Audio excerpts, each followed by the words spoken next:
आइए आज हम लोग अपने बुक के रेनबो पार्ट 2 के तीसरा chapter a pinch of snuff शुरू करने जा रहे हैं। अ पिंच ऑफ स्नफ मनोहर मालगांवकर के द्वारा लिखा गया है। पहले हम लोग अबाउट अथर, जो अथर के बारे में है, कुछ पढ़ लेते हैं, फिर आगे कहानी की तरफ बढ़ेंगे। कह रहा है कि मनोहर मालगांवकर बर्थ दिया है 1913, यानी इनका जन्म 1913 में हुआ था।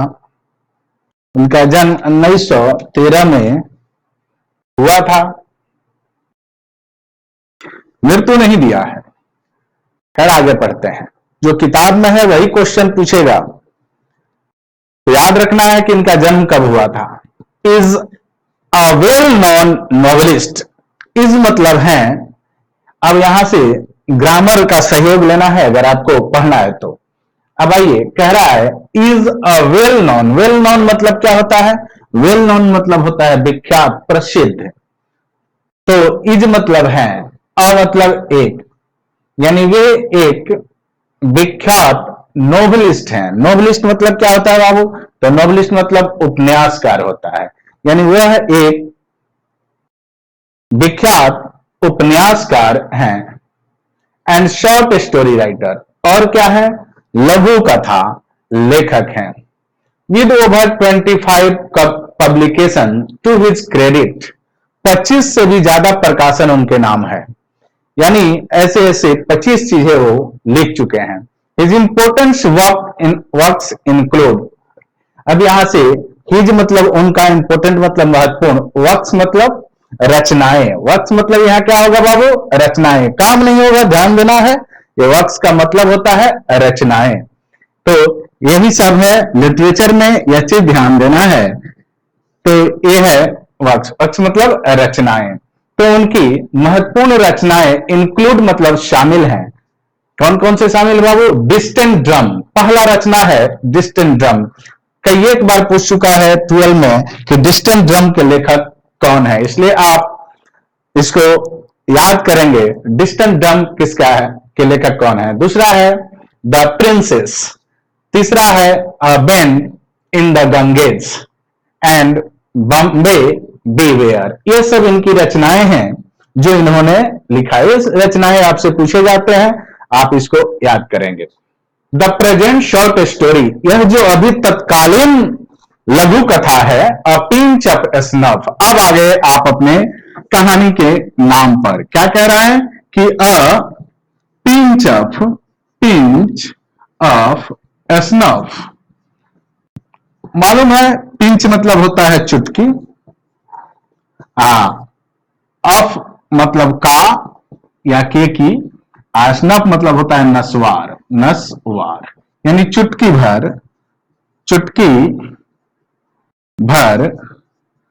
नस्वार। इस चैप्टर का नाम है चुटकी भर नस्वार, यानी यह जो प्रेजेंट शॉर्ट स्टोरी है, यह पिंच ऑफ स्नफ से लिया गया है। Correct, taken from contemporary Indian short story in English. इनकी एक किताब है जिसका नाम है, इनके किताब का ही नाम है contemporary Indian short stories in English. इसी से लिया गया। आपसे पूछा जाएगा, आपको लिखना होगा pinch of snuff has been taken from the contemporary Indian short story in English. Is full of wit, भरा हुआ है। विट मतलब होता है बुद्धि, यानी चतुराई से भरा हुआ है। एंड एडवेंचर, एडवेंचर मतलब होता है साहस, और साहस से भरा हुआ है।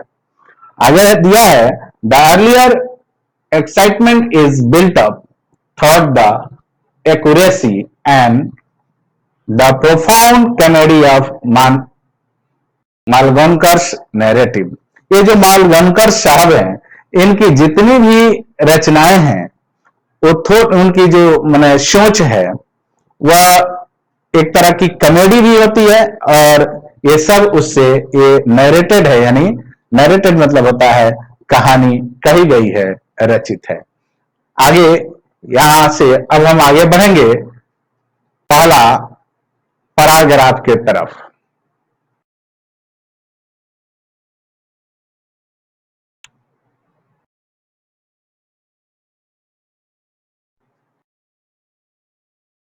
आइए यहां से इसका पैराग्राफ शुरू हो रहा है, यानी ये शॉर्ट स्टोरी यहीं से शुरू हो रहा है और इस शॉर्ट स्टोरी को हम यहां से देखते हैं।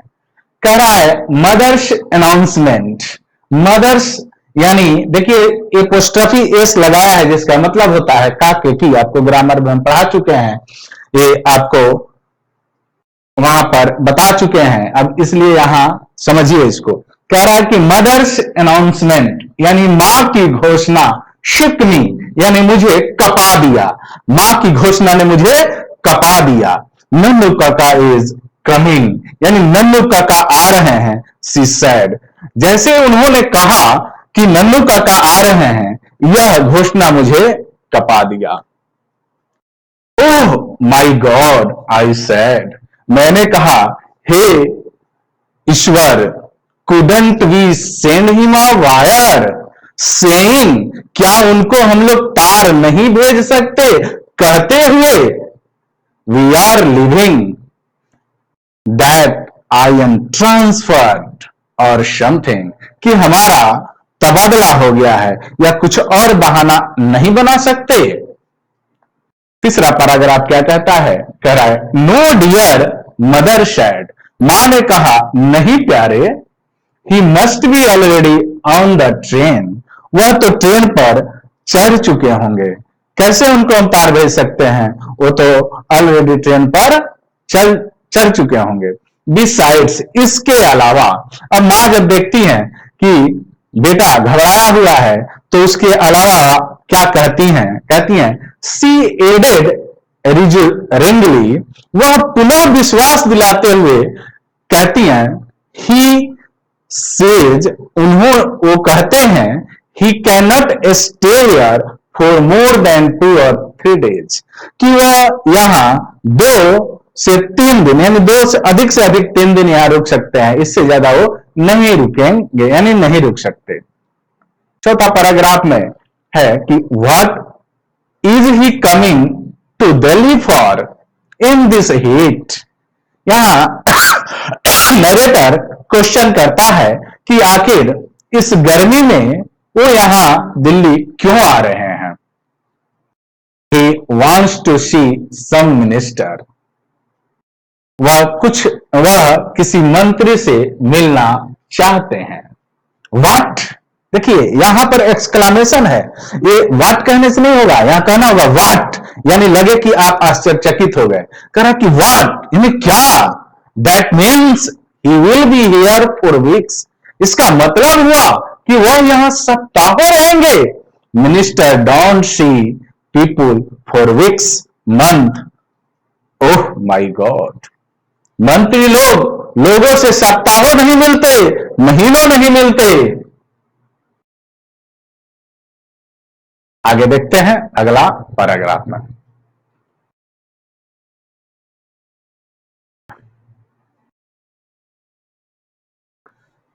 आइए 7वां पैराग्राफ से देखते हैं। कह रहा है कि इफ योर नन्नू काका वांट्स टू सी मिनिस्टर, यानी पूरे इस पैराग्राफ को देखेंगे तो पता चला कि ये वाक्य जो किसने कहा है, तो मां कह रही है। कह रहे हैं कि यदि तुम्हारे नन्नू काका चाह दें किसी मिनिस्टर से देखा करना यानी मिलना, आई एम श्योर, मैं एकदम अस्वस्थ हूं, he will manage to see him, वह इसका व्यवस्था कर लेंगे उनसे या उसका व्यवस्था कर लेंगे। मदर सैड, मां ने यह बात कही। Any time of the day और नाइट, किसी भी समय, दिन या रात। 8वां paragraph, mother has always been very loyal to her side of the family, मां हमेशा ही अपने परिवार के प्रति विनीत होती है, मां हमेशा ही अपने परिवार के प्रति विनीत होती है। एंड आफ्टर ऑल, और आखिरकार, आफ्टर ऑल एक फ्रेज है यानी आखिरकार, नन्नू काका इज हर ब्रदर, और नन्नू काका तो उनके भाई ही हैं, तो जब भाई हैं तो उनके प्रति वो विलित क्यों नहीं रहेगी।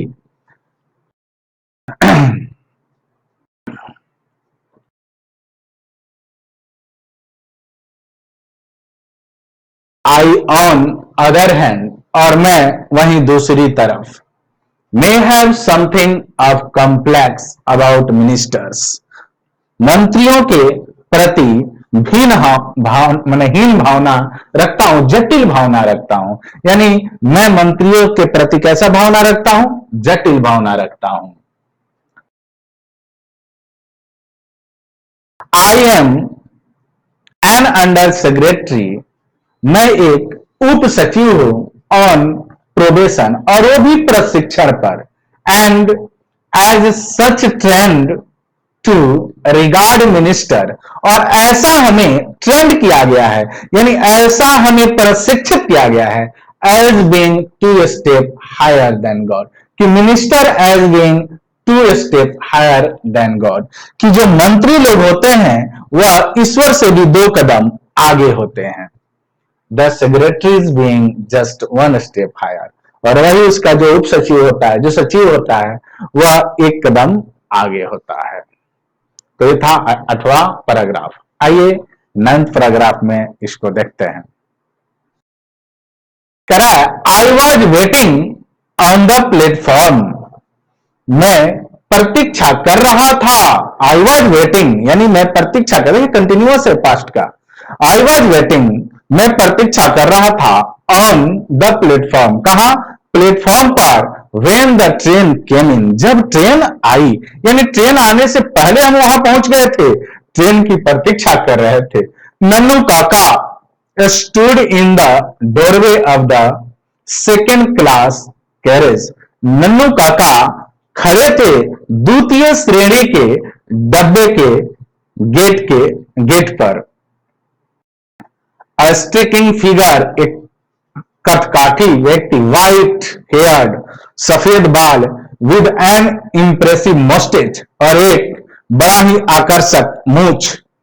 ही स्टिल वियर्स, वो अभी भी पहनते हैं, the old fashion knee length black coat, यानी घुटने से नीचे वाले काले रंग के ब्लैक कोट अभी भी वो पहनते हैं।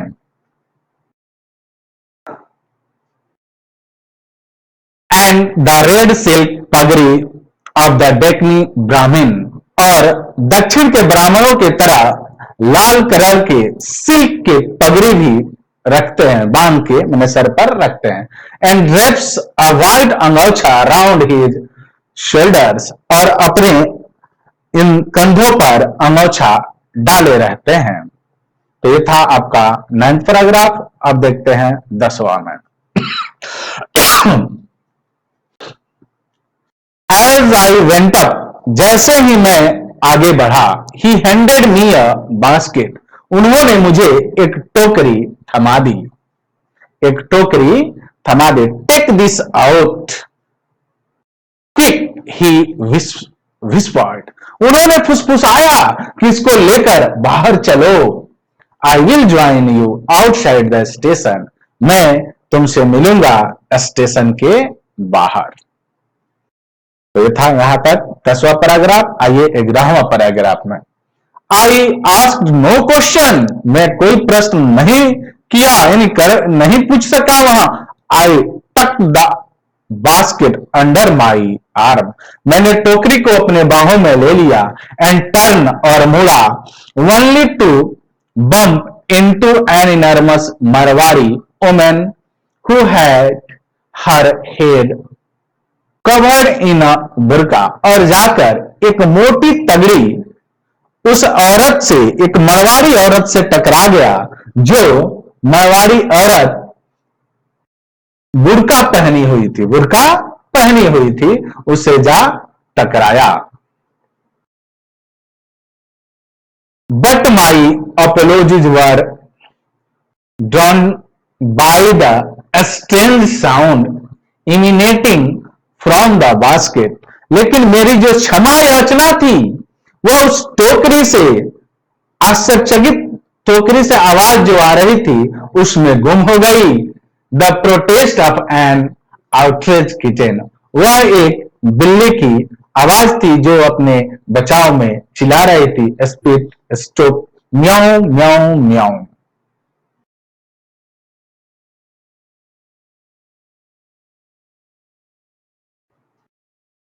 आइए पैराग्राफ नंबर 12 देखते हैं क्या कह रहा है।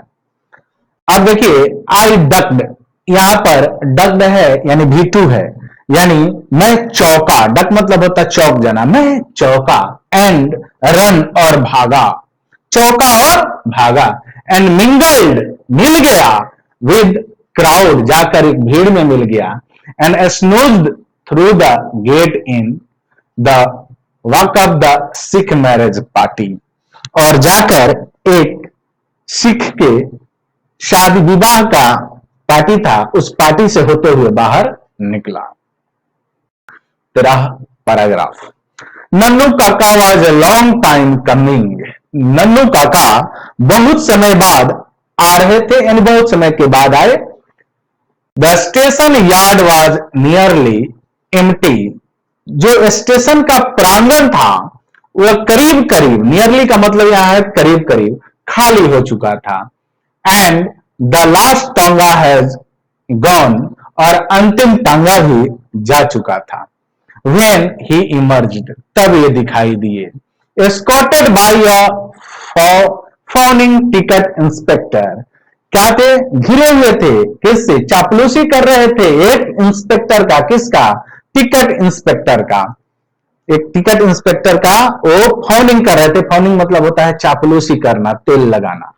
आइए 14 पैराग्राफ 14 क्या कहता है। No room in the third class, तीसरे श्रेणी में रूम ही माने जगह नहीं था। यहाँ नो रूम का मतलब होता है जगह नहीं होना है। रूम का मतलब कमरा नहीं, या नो रूम का मतलब होता है जगह। यानी मैं वर्ड दे चुका हूं, उसमें दिया भी हूं। ये यानी तृतीय श्रेणी में जगह नहीं थी। And they wouldn't issue second class ticket without reservation, और बिना रिजर्वेशन के यानी बिना आरक्षण के वे द्वितीय श्रेणी के टिकट जारी नहीं कर सकते थे। द्वितीय श्रेणी के टिकट जारी नहीं कर सकते थे। Nannu Kaka explained as he came up to me, Nannu Kaka ने ये सारी चीजें मेरे सामने व्याख्या की जब वो मेरे पास आए। हैड टू ट्रेवल, यहां एक बहुत अच्छा चीज है, देखते हैं क्या है। हैड टू मजबूरी दर्शाता है। किसको?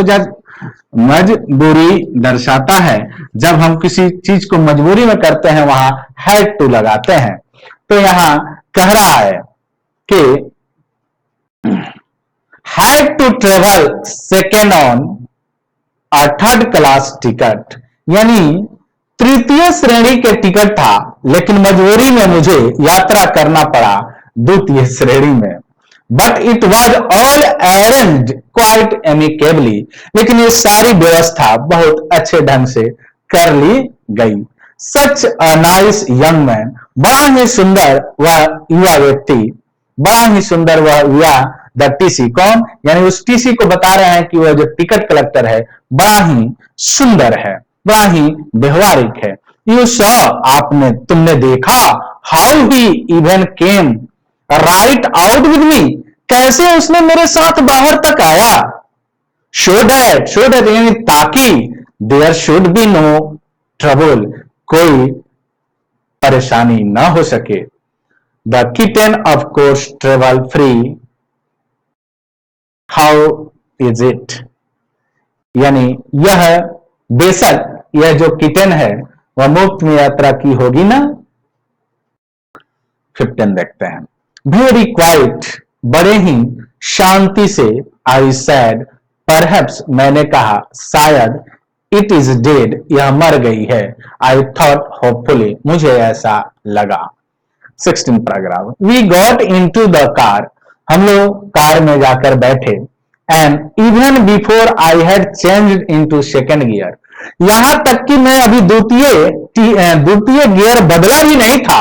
नन्नू काका आस्क, कि नन्नू काका ने मुझसे पूछा। When have you arrange for the minister to see me?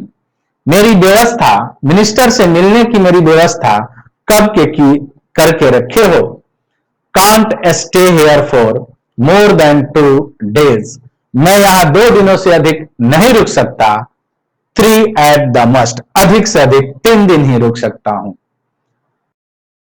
17 paragraph, आज के लिए अंतिम पैराग्राफ होगा। It was a nice for frankness, यानी यह एकदम, ये it was a time for frankness, यह जो समय था एकदम साफगोई का समय था। यानी कहना चाह रहा है नरेटर, यानी नन्नू काका या जो नरेटर हैं मान लो बोलकर कहना चाहते हैं कि यहाँ कोई था नहीं, इसीलिए स्पष्ट कह देना ही यहाँ उचित है। तो कह रहे हैं कि यह समय एकदम साफगोई का था। लुक अंकल, मैंने कहा देखो मामा। आई सैड, मैंने कहा देखो मामा। I am merely an under secretary, मैं यहां एकमात्र उप सचिव हूं। ऑन प्रोबेशन, और वो भी प्रशिक्षण पर। And it is more than my job is worth to go asking for interviews with minister, और ये मेरे पहुंच से दूर है कि मैं किसी मंत्री से साक्षात्कार आपकी करा दूं, यानी भेंट आपकी करा दूं। अगले वीडियो में देखेंगे हम लोग। Good bye.